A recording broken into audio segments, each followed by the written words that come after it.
মুখ্যমন্ত্ৰী ডক্টৰ হিমন্ত বিশ্ব শৰ্মা ডাঙৰীয়াৰ নেতৃত্বত LSC ৱাইছত আগৰ বাকী থকা পুৰণা যিটো PMAY যিটো ঘৰ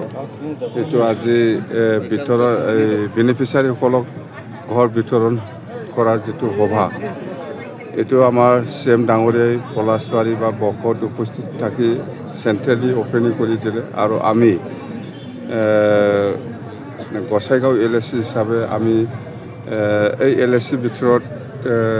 যিখিনি বেনিফিচিয়াৰী আছে ইহঁতৰ কাৰণে আমি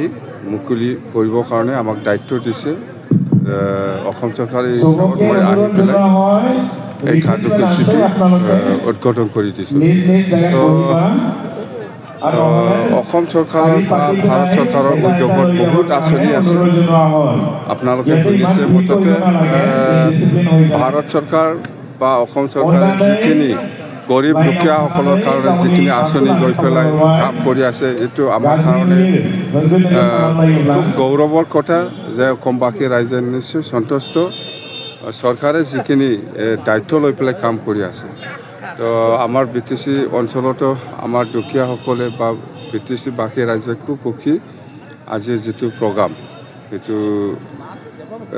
15টা সমষ্টিত যিটো প্ৰগ্ৰাম হৈছে সেইটো লৈ তো বাকী আমাৰ অৰুণোদয়ৰ কথা সেইটো অহা 12 তাৰিখত কোকৰাঝাৰ জিলা হিচাপে আমাৰ চিফ মিনিষ্টাৰ ডাঙৰীয়া আহিব অৰুণোদয় বেনিফিচিয়াৰীসকলক মুকলি কৰি দিবৰ কাৰণে আৰু এনেকুৱা মুঠতে বহুত প্ৰগ্ৰাম আছে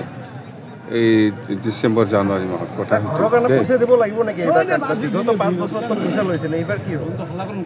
নাই এইটো পইচাৰ কোনো